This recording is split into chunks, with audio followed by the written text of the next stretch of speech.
La iglesia aquel día estaba más fría de lo habitual, no por el viento, sino por el vacío a mi lado en el viejo banco de madera. El olor de las velas encendidas se mezclaba con el sonido grave de las campanas, cayendo lentamente sobre los hombros negros de quienes habían venido a despedirse. Me llamo Julia, tengo 70 años, y acababa de sepultar a don Ernesto, el hombre que tomó mi mano durante 45 años, desde los días en que aún daba clases hasta que el cabello se le volvió completamente blanco. Me mantuve firme durante toda la misa. Sonreí y agradecí cada abrazo. Pero cuando todo terminó, sentí como si a mis pulmones les faltara el aire. Entré a una sala lateral, solo para poder respirar un poco. Y fue ahí, entre las coronas de flores todavía húmedas por el rocío, donde escuché la voz de mi nuera Verónica, susurrando por teléfono, con un tono frío como una cuchilla. Acelera lo de la herencia. Mañana mismo vemos asilo para la vieja, y pon la casa en preventa. Luego bajó aún más la voz, con su firma o sin su firma. Mis dedos apretaron el rosario. Mi corazón se detuvo. No lloré, no grité. Me quedé ahí, inmóvil. Nadie sabía que yo estaba detrás del biombo de flores blancas, excepto un teléfono colocado sobre una silla, cuya pantalla de pronto se encendió, parpadeando como si estuviera grabándolo todo. Y en ese instante, entre el dolor y la traición, solo pensé una cosa. Ernesto, tú ya lo sabías, ¿verdad? Me alegra mucho que estés aquí. Si estás escuchando mi historia, dale like, suscríbete al canal y dime desde dónde la estás escuchando en los comentarios. Me encanta saber hasta dónde llegan estas historias, porque a veces la verdad necesita testigos para poder ser protegida. La puerta de metal se cerró detrás de mí con un clac seco, tan familiar que durante décadas nunca le había prestado atención. Y sin embargo, esa tarde, ese sonido me hizo detenerme un segundo, como si la casa acabara de cambiar de dueño y yo fuera solo alguien que había entrado por error al espacio de otra persona. Me quedé quieta un momento en el pasillo, con el bolso aún apretado en la mano, mirando de frente la oscuridad que tenía delante. La vieja casa de 2 pisos seguía igual, las paredes color crema ya amarillentas, la escalera de madera crujiendo suavemente bajo mis pies, las bugambilias del patio meciéndose con el viento de la tarde. Pero algo no estaba bien. No porque Ernesto ya no estuviera aquí yo me había preparado para esa ausencia, sino porque, por primera vez en mi vida, esta casa no me estaba esperando. El abrigo de Ernesto seguía colgado en el perchero junto a la puerta. Alargué la mano y toqué la manga. El olor familiar aún permanecía ahí. El jabón barato que le gustaba comprar en la tienda de la esquina, mezclado con el aroma de los libros viejos. No lloré. Me quedé ahí, durante mucho tiempo, y luego dije en voz baja, como solía hacerlo cuando llegaba tarde: «Ya llegué». Nadie respondió. Apenas dejé el bolso cuando escuché un coche frente al portón. Diego. Mi hijo había llegado antes de lo que esperaba. Entró con una expresión extrañamente seria, tan cuidadosa que rozaba la tensión. «¿Estás cansada, mamá?», preguntó, sin siquiera quitarse los zapatos. «¿Ya comiste algo?». Negué con la cabeza. Diego frunció el ceño de inmediato, fue directo a la cocina, abrió el refrigerador y revisó como si estuviera pasando lista a un inventario invisible. «No deberías quedarte con el estómago vacío. Vivir sola así es peligroso». La palabra peligroso la dijo con un énfasis leve, pero suficiente para que yo la escuchara con claridad. Miré a mi hijo, un hombre de 42 años, alto, de hombros anchos, a quien Ernesto le enseñó a cambiar focos, a arreglar tuberías, que alguna vez prometió que siempre protegería a su madre. Ahora, en sus ojos veía muchas cosas: preocupación, desconcierto, y también algo que se parecía demasiado a una preparación. «Estoy bien, Diego», dije despacio. «He vivido aquí 30 años». Diego asintió, pero evitó mirarme. «Solo pienso que quizá necesitas a alguien contigo, o por lo menos a alguien que te cuide. Aunque sea durante el día». No respondí de inmediato. Apoyé la mano sobre la mesa de la cocina, donde Ernesto solía sentarse a resolver crucigramas cada mañana. La superficie todavía tenía un pequeño rasguño del cuchillo con el que peló una manzana el año pasado. Esos detalles Diego no los veía. Él solo veía a una mujer de 70 años, de pie, sola, en una casa demasiado grande. A la mañana siguiente, llegó Verónica. Apareció con su sonrisa dulce de siempre, cargando una olla de caldo aún humeante, como si hubiera estado cocinando desde el amanecer solo para traerla hasta mi casa. «Sé que doña Julia no tiene ganas de cocinar», dijo, con una voz tan empalagosa que tuve que esforzarme por mantener la calma. «Come un poco para recuperar fuerzas». Le di las gracias y la invité a pasar. Verónica no esperó. Entró directo a la cocina, puso la olla sobre la estufa y abrió los gabinetes buscando platos, como si hubiera vivido ahí desde hace años. «Hay demasiados papeles», suspiró cuando su mirada se detuvo en el estante de archivos junto a la mesa del comedor. «Déjame acomodarlos un poco para que todo quede más ordenado. ¿Sí, mamá?» Aún no alcanzaba a responder cuando Verónica ya estaba tocando cada carpeta, cada expediente. Lo hacía con total naturalidad, muy por mi bien. Pero cada movimiento me incomodaba, como si alguien estuviera invadiendo sin querer un espacio sagrado. Al inclinarse, su mirada se detuvo de pronto en el cajón de madera con llave, donde Ernesto siempre guardaba las cosas más importantes. «¿Y este cajón qué es?», preguntó, con un tono ligero. «Cosas de Ernesto», respondí breve. «Todavía no estoy lista para abrirlo». Verónica asintió y sonrió, pero esa sonrisa no llegó a sus ojos. Sacó de su bolso un fajo de papeles brillantes y los dejó sobre la mesa como al descuido. «Ah, traje esto para que lo veas primero». «No es nada urgente», dijo rápido. «Son unas residencias para adultos mayores, muy bonitas, tranquilas, seguras, con médicos disponibles». Miré las imágenes de personas mayores sonriendo junto a una alberca, desayunando en mesas que parecían de hotel. Un frío me recorrió la espalda. «No he pensado en eso», dije. «Lo sé», sonrió Verónica. «Pero siempre es mejor prepararse con tiempo, ¿no, mamá?» No se quedó mucho rato. Cuando la puerta se cerró detrás de ella, la casa volvió a sumirse en el silencio. Ordené la cocina, lavé los trastes, intentando conservar mi rutina de siempre. La noche cayó más rápido de lo que esperaba. Al subir las escaleras, la luz del pasillo proyectó mi sombra en la pared larga y delgada, como la de una desconocida. Antes de acostarme, me detuve frente al estante de archivos.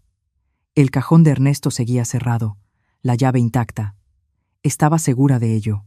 Lo había revisado. Sin embargo, al despertarme a medianoche con sed y pasar otra vez por ahí, sentí que algo no estaba bien. Me agaché. El cajón estaba apenas movido, casi imperceptible si no conocieras cada milímetro de esta casa. Alguien había intentado abrirlo. Me quedé inmóvil en la oscuridad, con el corazón latiendo lento pero pesado. En ese instante comprendí que esta casa no estaba fría solo por la ausencia de Ernesto. Estaba fría porque había otros pasos tanteando, silenciosos, justo detrás de mí. A la mañana siguiente, desperté más temprano de lo habitual. La luz del sol entraba en diagonal por las cortinas, dibujando franjas delgadas y silenciosas sobre el piso de mosaico. Me quedé en la cocina preparando café, escuchando el burbujeo del agua, tratando de mantener mi rutina, como si hacer las cosas de siempre fuera suficiente para que todo no se me escapara de las manos. Pero la inquietud no se iba. Cuando Diego llamó por teléfono, supe de inmediato, por el tono de su voz, que esa conversación estaba preparada de antemano. «¿Dormiste bien, mamá?», preguntó. «Más o menos», respondí. «¿Te acuerdas dónde dejaste las llaves ayer?» «Te vi buscándolas un buen rato». La pregunta cayó suave, casi casual. Guardé silencio unos segundos, no porque no recordara, sino porque entendí que no era una pregunta, era una prueba. «Las dejé en el mueble de los zapatos», dije. «En el mismo lugar de siempre». Del otro lado de la línea, Diego soltó un «ah», y luego cambió al tono tranquilizador que ya conocía. Solo preguntaba: «No pienses tanto en eso. Solo queremos cuidarte, mamá». Esa frase empezó a aparecer con más frecuencia en los días siguientes. Cada vez que olvidaba comprar sal, cuando preguntaba de nuevo la hora de una cita, cuando me quedaba mirando un papel más tiempo del habitual, Verónica no dejaba pasar ninguna oportunidad. Venía más seguido, siempre con ese gesto de preocupación bien medido. «Últimamente mamá anda muy olvidadiza», le decía a Diego frente a mí, con la voz lo bastante baja para que yo pudiera oírla. «A lo mejor habría que llevarla a una evaluación médica, solo para quedarnos tranquilos». Estaba sentada en la silla, con el libro que Ernesto no había terminado de leer entre las manos. Alcé la vista. No necesito ninguna evaluación, dije. Todavía cocino sola, manejo sola, y sé perfectamente quién soy. Verónica sonrió, una sonrisa suave como algodón, pero sus ojos no acompañaban. Nadie dice que no puedas, respondió. Solo es prevención. El doctor podrá explicarlo mejor. Diego no me miró. Bajó la vista hacia la mesa y asintió. Suena razonable, mamá. Es por tu bien. Empecé a notar su ritmo. Verónica sembraba la idea, Diego la repetía. No había discusiones ni imposiciones bruscas, solo frases que parecían preocupación, pero que poco a poco iban erosionando mi confianza en mí misma. Empecé a preguntarme, ¿de verdad me estaba volviendo olvidadiza? ¿Estaba exagerando mi reacción? Esa noche, cuando la casa volvió a quedarse en silencio, me senté sola en la mesa del comedor. La luz amarilla caía sobre la madera gastada. Pensé en Ernesto. Él siempre decía que el mayor peligro no era que te empujaran a irte, sino que te fueras tú sola creyendo que ya no tenías opción. Ese pensamiento me hizo levantarme y caminar hacia su escritorio. El cajón inferior guardaba el calendario de mesa y varios cuadernos viejos. Lo abrí. Las hojas crujieron, con ese olor familiar de tinta antigua. En los últimos 3 meses de su vida, Ernesto había marcado muchas citas con pluma roja. No eran con médicos, no eran con su antigua escuela. Eran con una notaría y un nombre que se repetía una y otra vez. Lic, Salgado. Fruncí el ceño. Ernesto nunca hacía nada sin decírmelo. Y sin embargo, de esas citas, yo no sabía nada. Seguí hojeando el cuadernito pequeño de tapa de cuero café que siempre llevaba consigo. Las páginas amarillentas conservaban su letra ordenada y cuidadosa. Entre anotaciones sueltas sobre medicamentos y horarios de riego, había una frase subrayada, escrita con un trazo más firme de lo normal. Si intentan sacarla de la casa, activa el candado. La leí una vez, luego otra. Mi corazón empezó a latir más despacio, pero con más fuerza. Ernesto lo sabía. No de una manera exacta, pero se había preparado. No lo dijo en voz alta, pero dejó señales, como piedritas marcando el camino para que yo pudiera salir del bosque. Cerré el cuaderno y me recargué en la silla. Afuera, el viento pasaba por el jardín de bugambilias, haciendo sus hojas susurrar. Ya no me veía como una mujer confundida que necesitaba ser evaluada. Me veía a mí misma en medio de un tablero de ajedrez, donde cada palabra tenía intención. Al día siguiente, Verónica volvió a pasar. Me observó con atención y luego preguntó, ¿te acuerdas qué día es hoy? Sonreí, despacio. Jueves, respondí. Y Ernesto siempre regaba las plantas los jueves. Ella se quedó un segundo inmóvil. Diego soltó un suspiro de alivio, pero yo supe que, en algún lugar de sus miradas, había aparecido una grieta. No en mi memoria, sino en la historia que ellos estaban tratando de construir. Después de esa tarde, dejé de permitirme flotar entre palabras ambiguas. Entendí algo con total claridad. Si seguía callada, si dejaba que otros nombraran mi estado por mí, pronto me convertiría exactamente en lo que ellos describían. No porque yo fuera débil, sino porque me estaban colocando en la posición de tener que demostrar que aún merecía existir en mi propia casa. A la mañana siguiente, llamé a la doctora Jiménez. Había sido nuestra médica de cabecera durante más de 15 años, y había visto a Ernesto desde sus días más fuertes hasta cuando empezó a debilitarse. Su voz al otro lado de la línea seguía siendo serena, como siempre. Julia, suenas cansada. ¿Quieres venir a consulta o prefieres que pase por tu casa? Quiero una revisión general, dije. Y necesito un documento que confirme que soy capaz de vivir de manera independiente. Guardó silencio un segundo, lo suficiente para que yo percibiera la seriedad. ¿Alguien te está presionando? Hay palabras, respondí, y no quiero que esas palabras se vuelvan verdad solo porque no me preparé. La revisión fue al mediodía. Me senté en la camilla, vi a la doctora Jiménez tomar notas, escuché sus preguntas de siempre. Respondí con calma y claridad, no para demostrar nada, sino para afirmar. Cuando firmó el último documento, me miró de frente. Julia, desde el punto de vista médico, no hay ninguna razón para que dejes tu casa. Si alguien dice lo contrario, habla por sus propios intereses, no por tu salud. Doblé el papel con cuidado y lo guardé en mi bolso. Por primera vez en días, sentí que la espalda se me enderezaba un poco. Esa misma tarde fui a ver a Carmen. Ella había sido la enfermera que cuidó a Ernesto en casa durante sus últimos meses. Carmen no era diplomática, era directa, a veces brusca, pero jamás decía algo que no fuera cierto. Apenas me senté en la mesa de su cocina, me miró de arriba a abajo y suspiró. «Doña Julia». Sabía que iba a venir. La miré. «¿Por qué?». Carmen dejó la taza de café sobre la mesa y me sostuvo la mirada. «Porque su nuera me preguntó». Y preguntó con mucho detalle. Sentí un nudo en el pecho. «¿Qué preguntó?». «Preguntó cómo regularizar su ingreso a un asilo», dijo Carmen sin rodeos. «Qué papeles se necesitaban, qué médicos tenían que firmar, qué síntomas había que registrar para que todo se diera sin problemas». No dije nada. Solo sentí un frío recorrerme la espalda, pero esta vez no me hizo temblar. Me despejó la mente. «¿Y tú qué respondiste?», pregunté. «Le dije que no había razón médica», contestó Carmen, «y que yo no hacía ese tipo de cosas». «Pero, doña Julia», no preguntaron por curiosidad.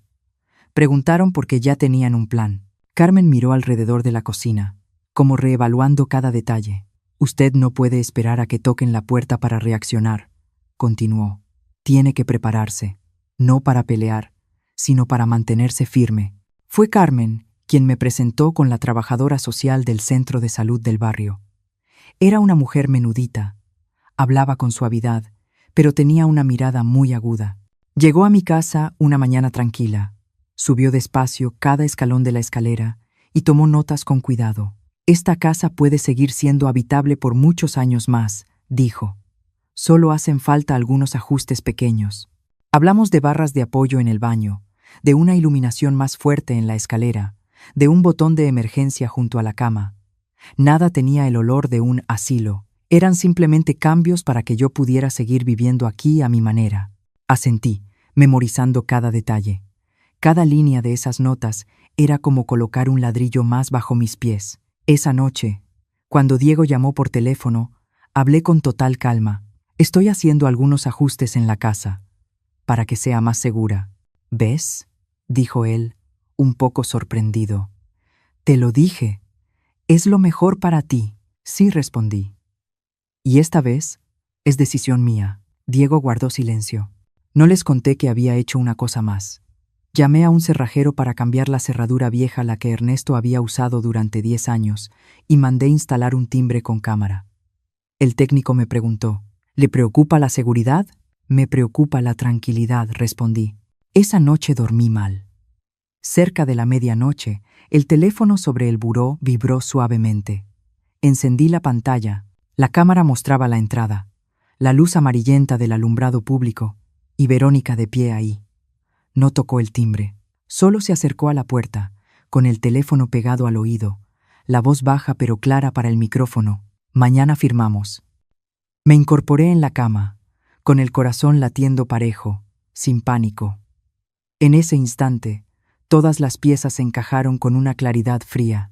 Las frases de «¿es por tu bien?», los folletos brillantes, los susurros sobre papeles. Nada era confuso ya.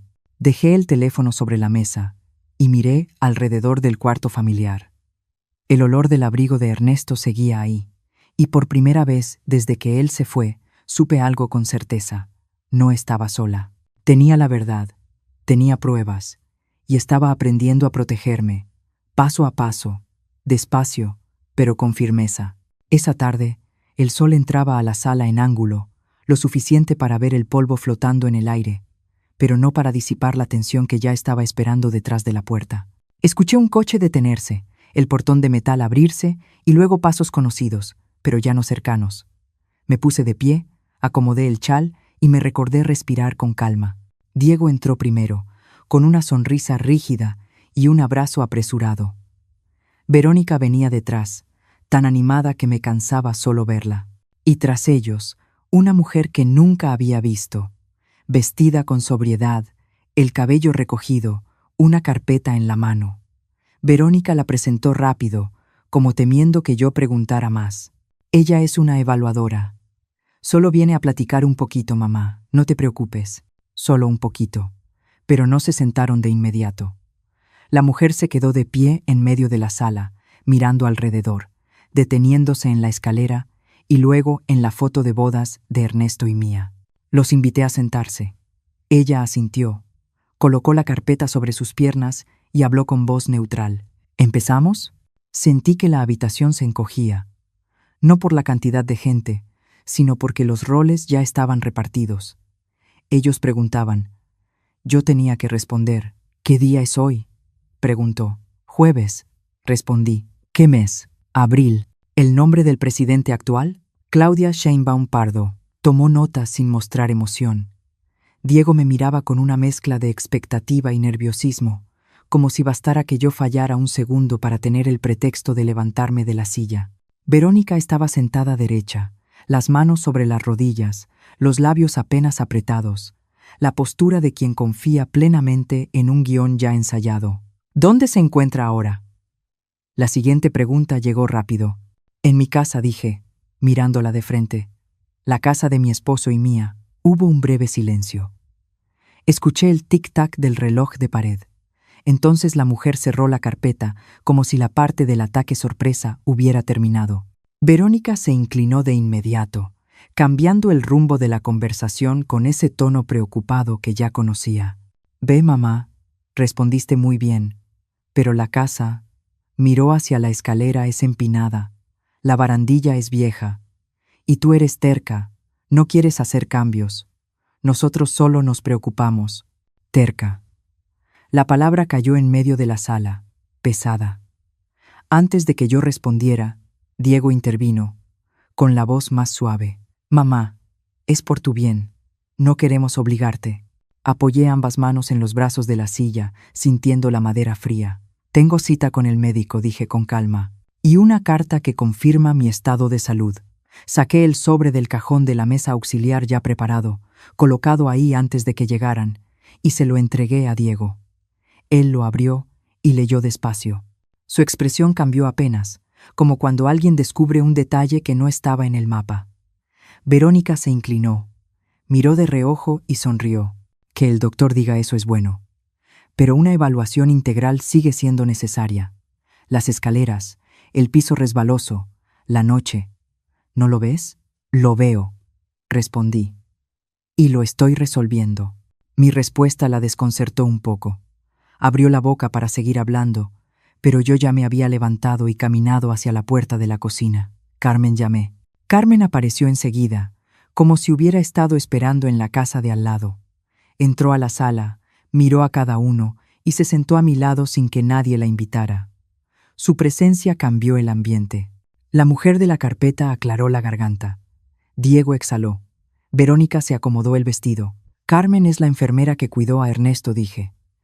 Y me está ayudando a organizar un plan de seguridad en casa. Carmen asintió, con voz directa. Esta casa puede ser segura si se hacen las cosas bien. Barras de apoyo, buena iluminación en la escalera, botón de emergencia. No hace falta un asilo. Verónica frunció el ceño. ¿Y si pasa algo? Entonces se llama, respondió Carmen. Como todo el mundo. El aire en la sala se volvió espeso, como en un interrogatorio donde todos intentan mantener la cortesía. La evaluadora hojeó la carpeta y hizo algunas preguntas más sobre mis hábitos diarios. Respondí breve y claro, sin justificarme, sin suplicar. Solo la verdad. Entonces Verónica cometió un desliz. Con vender la casa alcanza para... dijo rápido, y se detuvo. La frase quedó suspendida en el aire, incompleta, pero lo suficiente para dejar al descubierto la columna vertebral de su intención. Diego volteó a ver a su esposa, con una mirada que, por primera vez, no era de acuerdo. Vi cómo se le tensaban los hombros. Carmen inclinó un poco la cabeza, en silencio. La mujer del portapapeles levantó la vista. ¿Alcanza para qué?, preguntó Diego, con la voz baja. Verónica sonrió con rigidez, buscando una salida. Solo decía, que alcanza para el cambio, para el futuro. Me preocupa. Nada más. Pero la fluidez ya se había roto.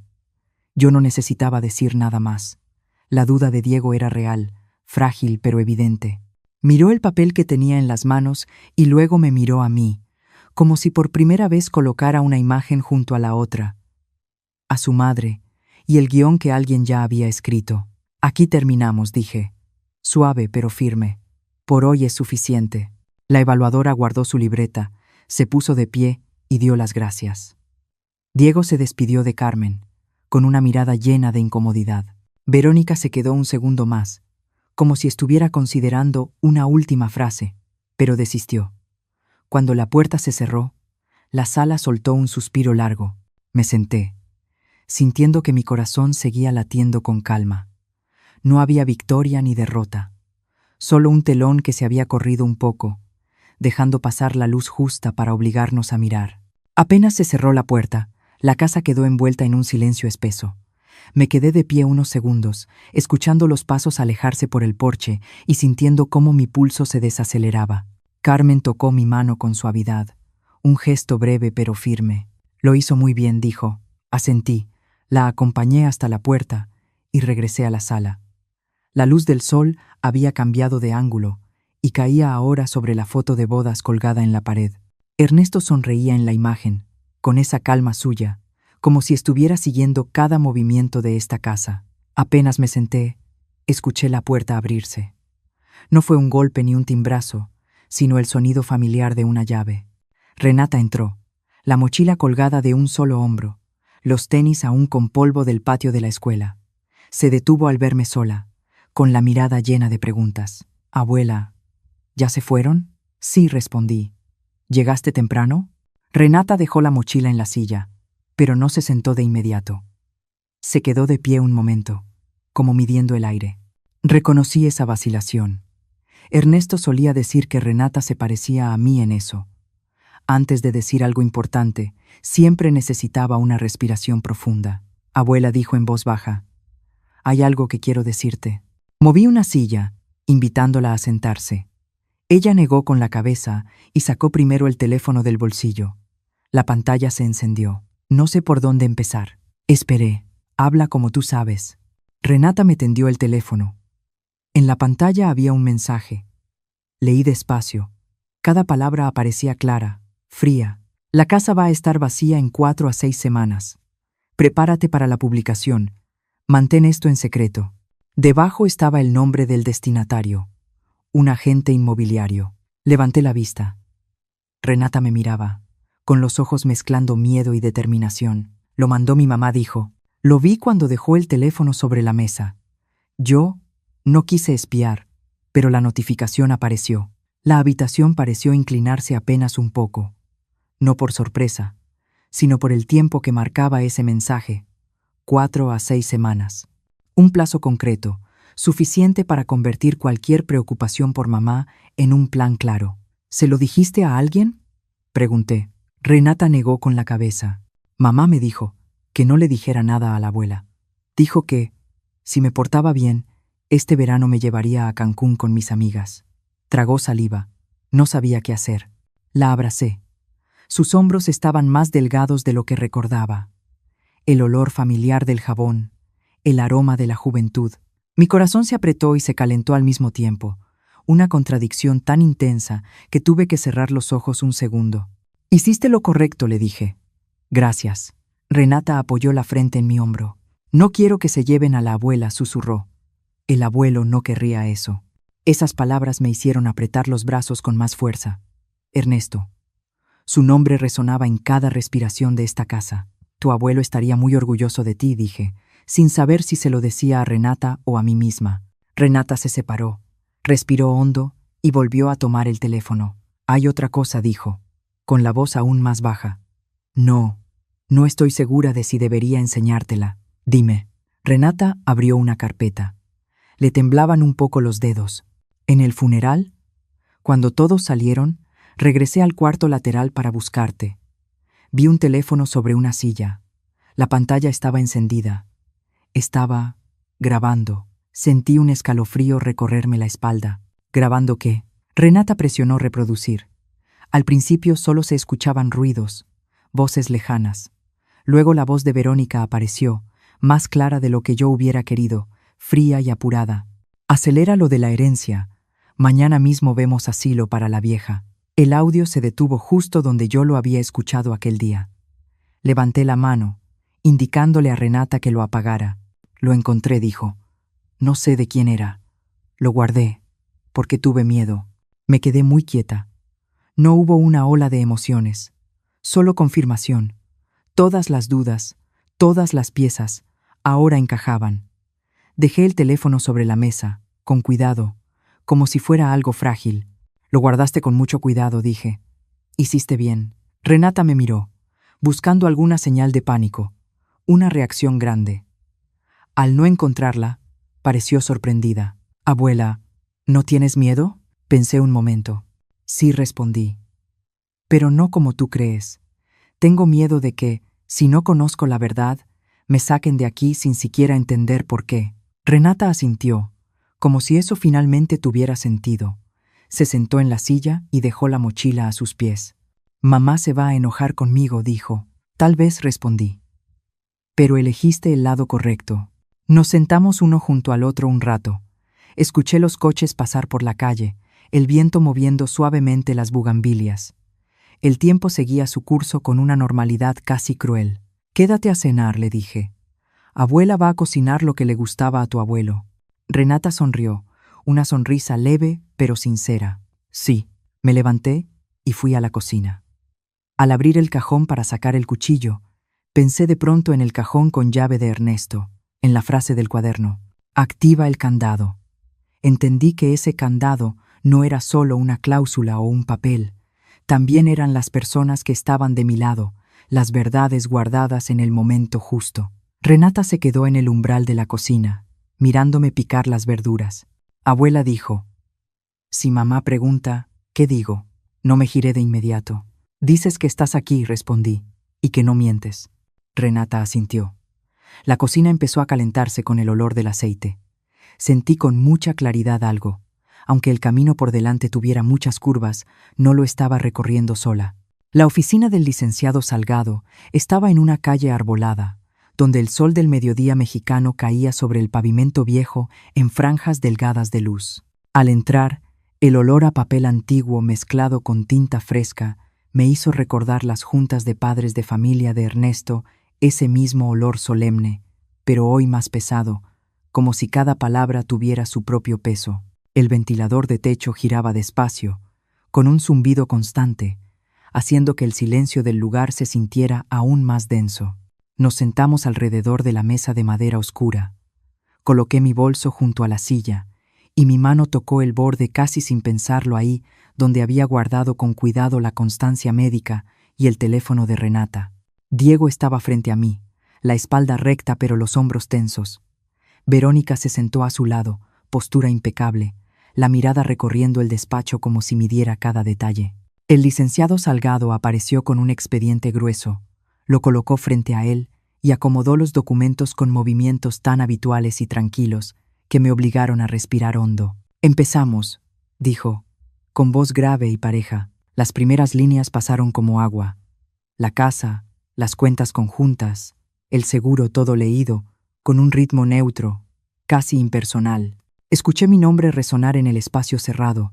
Escuché las cifras, los términos legales que no eran ajenos para Ernesto. Por el rabillo del ojo vi a Diego soltar un suspiro, como quien acaba de dejar una carga. Verónica se inclinó ligeramente hacia adelante, los dedos golpeando apenas la mesa. Un golpeteo mínimo pero apresurado. El abogado pasó la página. El sonido del papel fue tan claro que sentí mi corazón desacelerarse, como si contara cada latido. Hay una cláusula adicional, dijo, haciendo una pausa breve, lo justo para que los ojos de Verónica se iluminaran y luego se detuvieran. Cláusula de protección, candado. Ese nombre candado me golpeó como el chasquido de un cerrojo cerrándose. Recordé la frase en el cuaderno de Ernesto, las noches en que se sentaba a la mesa a escribir en silencio, a subrayar en silencio. El abogado leyó despacio, muy despacio, como si cada palabra necesitara encontrar su lugar exacto en la habitación.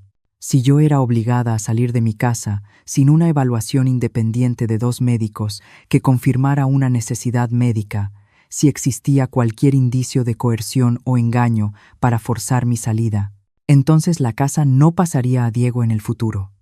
En su lugar, sería vendida, y el dinero se destinaría a un fondo de becas para maestros de la región de Oaxaca, conforme a la voluntad de Ernesto. El aire pareció congelarse. Escuché con claridad el ventilador, el leve roce del bolígrafo del abogado sobre la mesa. Verónica palideció, no el pálido de la emoción, sino el blanco de quien acaba de perder el suelo bajo los pies. Diego alzó la vista, los ojos muy abiertos, miró al abogado y luego a mí, como buscando una explicación en mi rostro. No entiendo, dijo Diego, con la voz áspera. ¿Por qué pensó mi papá que eso podía pasar? El licenciado Salgado juntó las manos con cuidado, manteniendo el tono neutral. Mi función es leer y ejecutar el testamento, no especular sobre motivaciones. Lo que sí puedo afirmar es que, cuando el señor Ernesto firmó esta cláusula, estaba plenamente consciente. Verónica se inclinó hacia adelante. Su sonrisa había desaparecido. Esta cláusula es excesiva, dijo.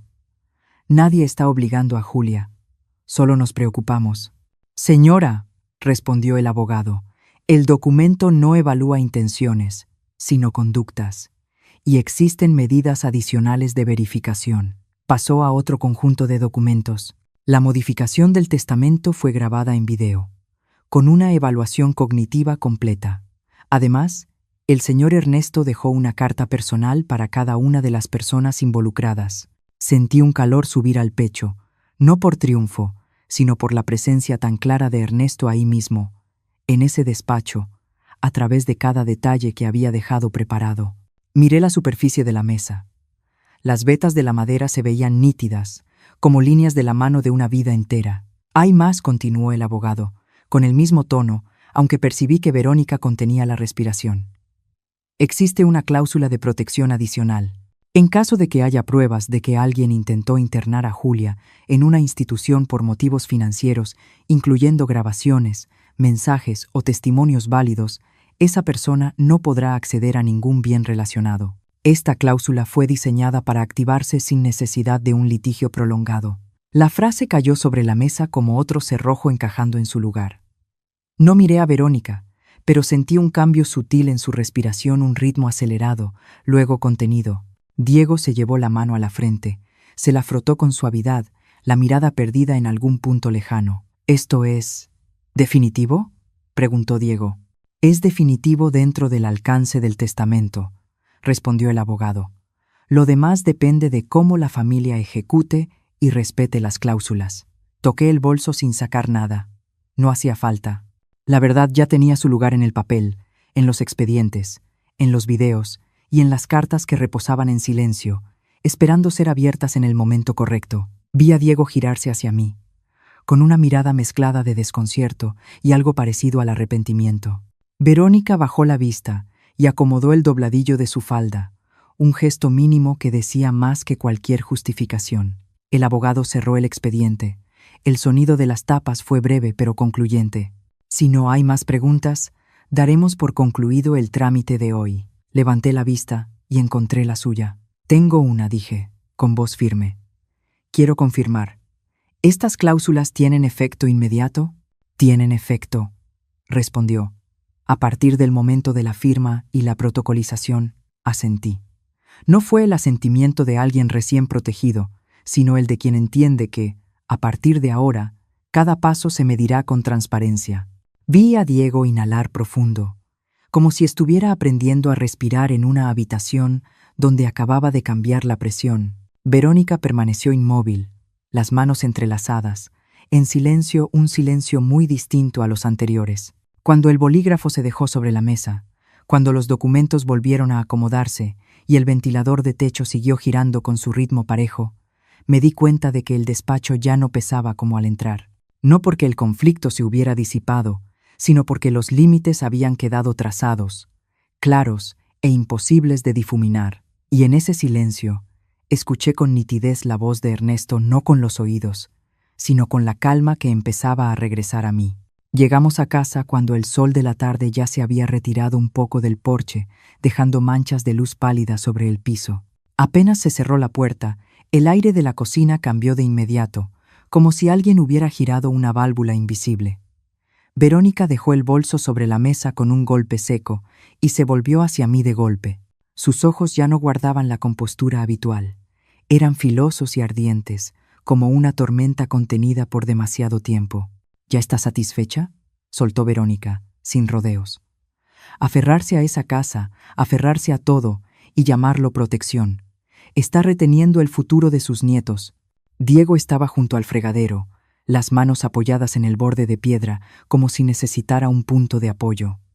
Miré a mi hijo y vi cómo se le movía la garganta. No respondí de inmediato. Caminé hacia la estufa, coloqué la tetera y luego regresé. Despacio. Renata, dije con suavidad. Ayúdale a la abuela a traer agua del patio, ¿sí? La niña me miró. Luego miró a su madre. Solo un segundo. Renata asintió, tomó la jarra y salió. La puerta corrediza de vidrio se cerró, separando la cocina del canto de las aves de la tarde. Arrastré una silla y me senté. Sin gritar, sin golpear la mesa. Abrí el bolso y coloqué cada cosa sobre la madera, alineadas, como exámenes. La carta del médico, el plan de adecuación de la casa, la grabación del funeral y, por último, el mensaje sobre la publicación de la casa. Cada objeto al tocar la mesa produjo un sonido leve, suficiente para aquietar la cocina. No discuto, dije. Presento los hechos. Verónica sonrió con desdén y cruzó los brazos. ¿Y qué dice esa carta del médico? Que hoy está bien. ¿Y mañana? ¿Y el año que viene? ¿Cree que va a ser joven para siempre? Diego levantó la vista y recorrió los papeles con los ojos. Vi cómo le temblaba apenas la mano al tocar la constancia. Entonces, su voz se volvió áspera. ¿De verdad piensas hacerlo? Esa pregunta no iba dirigida a mí, iba dirigida a Verónica. Ella se volvió hacia él y cambió de tono con rapidez, como al pasar una página. Solo me preocupo por mamá. Me da miedo que se resbale en la escalera, que pase algo en la noche. No tengo malas intenciones. La escalera ya tiene pasamanos, respondí. Las luces se reforzaron. El botón de emergencia ya está instalado. Aquí está el plan. Verónica miró el documento por encima y se encogió de hombros. Papeles. Cualquiera puede hacer papeles. ¿Y la grabación? Señaló el teléfono. ¿Y si escuchó mal? En un funeral hay ruido, gente. No contesté. Presioné reproducir. La voz salió clara, sin subir el volumen. Palabras cortas, frías, tajantes. Verónica palideció en un instante y dio un paso atrás, llevándose la mano al pecho. Me está convirtiendo en un monstruo, dijo, con un temblor justo para parecer real. Yo estaba de duelo. Confundida. Dije cosas sin pensar. ¿Y el mensaje?, pregunté. Diego bajó la mirada y leyó la línea en la pantalla. No hacía falta explicar nada. El plazo de 4 a 6 semanas estaba ahí, desnudo. Diego soltó el aire en una exhalación larga y pesada. ¿Contactaste a un agente?, preguntó. Para informarme, respondió Verónica con rapidez. Todos se informan. Pensé en el futuro de Renata. La puerta corrediza se abrió. Renata entró y dejó la jarra sobre la mesa. Se detuvo al ver los papeles extendidos. Nadie la invitó, pero tomó una silla y se sentó derecha. En sus ojos había algo decidido. No tienes por qué escuchar esto, dijo Verónica, con dureza. Renata no miró a su madre. Me miró a mí, luego a Diego. Ya escuché, dijo. Y también escuché en el funeral. El aire pareció desaparecer. Diego se volvió de golpe hacia su hija. ¿Qué estás diciendo? Renata respiró hondo. Mamá, deja de mentir. Yo también te escuché. La frase cayó en la cocina, limpia y firme, sin temblor. Verónica abrió la boca y la cerró. Miró a Renata como si no reconociera a su propia hija. «¿Tú?», balbuceó. «¿Alguien te metió ideas?» «Nadie», respondió Renata. «Solo no quiero que se lleven a mi abuela». Diego se quedó quieto. Luego arrastró una silla y se sentó frente a mí. Se frotó la frente durante un largo rato. «Dijiste que era por mamá», murmuró. «Pero ya habías preparado el tiempo en que la casa estaría vacía». Verónica retrocedió y se apoyó en el mueble de la cocina. «No entiendes», dijo, elevando la voz. «Yo cargo con esta familia. Me preocupo por la escuela, por el futuro. Que ella se quede con esa casa es egoísta». ¿Egoísta? Repetí, sin alzar la voz. Vivo aquí desde hace 30 años. Me cuido sola. Tengo derecho a quedarme. ¿Y los niños qué? Replicó Verónica. Renata necesita oportunidades. Renata se volvió hacia su madre. Yo necesito la verdad, primero dijo. No necesito Cancún. Diego miró a su hija durante un largo rato. Luego se volvió hacia Verónica. Me mentiste, dijo. No como reproche, como una afirmación. Verónica rompió a llorar. Las lágrimas llegaron rápido, los hombros sacudiéndose. Tenía miedo, dijo. Miedo de que perdiéramos oportunidades, miedo de que todo se nos fuera de las manos. ¿Oportunidades de quién? Preguntó Diego. Nadie respondió de inmediato. Recogí los papeles y los acomodé con cuidado. No le quito el futuro a nadie, dije. Solo estoy cuidando mi presente, y lo hago con la verdad. Renata puso su mano sobre la mía, debajo de la mesa, y me apretó con suavidad. Diego observó ese gesto, se le enrojecieron los ojos. Verónica se secó las lágrimas y guardó silencio. En la cocina, las máscaras habían caído al suelo sin ruido, sin dramatismo, dejando al descubierto los rostros reales, torpes y desnudos, bajo la luz que se iba apagando de la tarde. Pasaron unos meses, y la casa pareció aprender de nuevo a respirar. Por las mañanas, la luz del sol caía sobre los escalones, donde el pasamanos nuevo aún olía a madera. Las luces de la escalera se encendían más cálidas, no deslumbrantes, lo suficiente para que yo caminara con paso firme. En el patio, las bugambilias estaban bien podadas. El sonido de las tijeras, chac chac, se oía regular, un ritmo conocido que me hacía recordar las tardes en que Ernesto había estado ahí, paciente como con todo lo que amaba. Dejé las tijeras, me sacudí las manos y respiré el olor de la tierra húmeda y de las hojas verdes, el olor de la continuidad. Empecé a ir a la biblioteca del barrio cada semana. La sala de lectura era pequeña, con ventanas altas y mesas largas de madera marcadas por el tiempo. Me sentaba con los niños. Hablaba despacio, acentuando cada sílaba. A alguno le costaba deletrear una frase completa.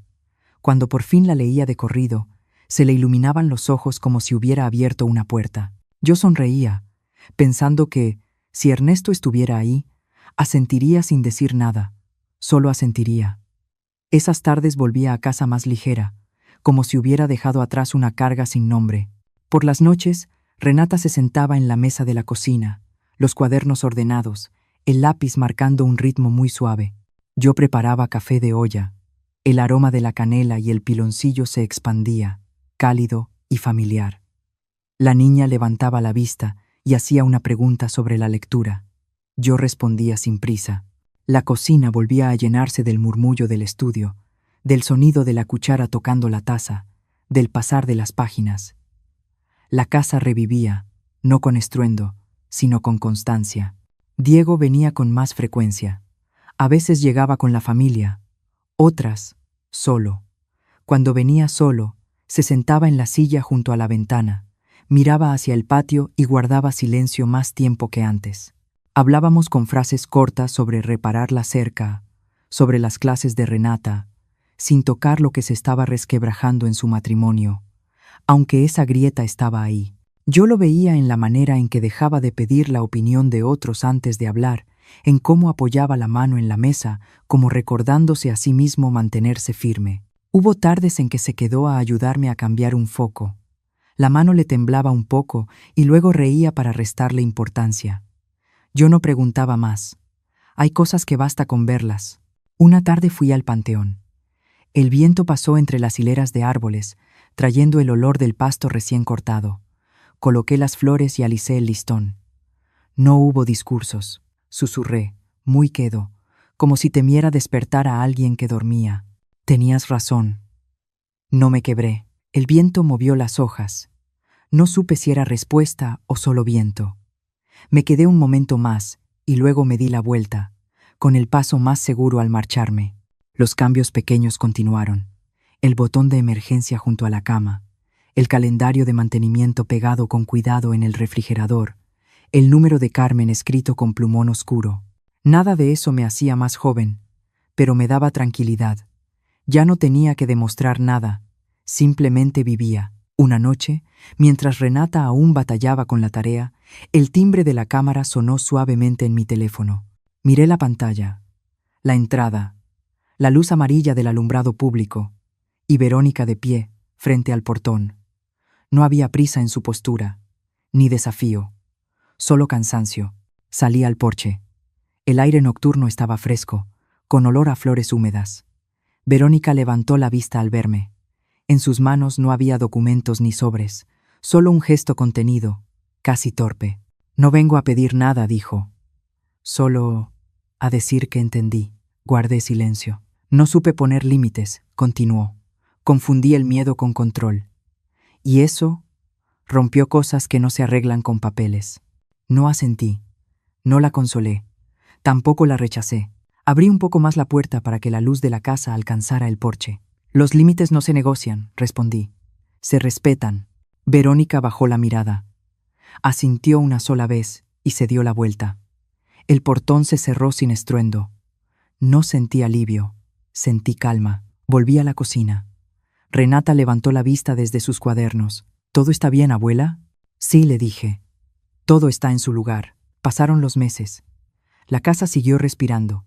Las mañanas llegaron con luz suficiente para caminar sin miedo. El pasamanos firme, el botón de emergencia silencioso, el calendario ordenado. Yo seguí yendo a la biblioteca del barrio. Seguí preparando café de olla por las noches. Seguí viviendo. Diego volvió distinto. No perfecto, pero presente. Aprendió a escuchar sin justificar, a preguntar sin empujar. A veces se sentaba conmigo en el patio, mirando las bugambilias, sin decir nada, y eso también era una forma de reparación. Un día fui al panteón, coloqué flores frescas y alisé la tierra con la palma de la mano. Gracias, susurré. No me dejaste sola. El viento pasó entre los árboles. No pedí señales, no las necesitaba. Regresé a casa con el paso firme. Abrí la puerta.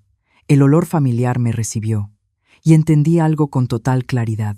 No había ganado una batalla. Había conservado mi nombre, mi voz y mi lugar, porque hay momentos en los que el amor exige silencio, y hay otros, los más importantes, en los que exige mantenerse en pie. Gracias por escuchar mi historia. Si tocó tu corazón, dale like, suscríbete, y cuéntame si tú estuvieras en mi lugar. ¿Qué habrías hecho? Me encanta leer tus palabras, porque aquí en Bóveda, Historias de las Abuelas, no solo contamos historias, las compartimos para recordar que la dignidad no se negocia.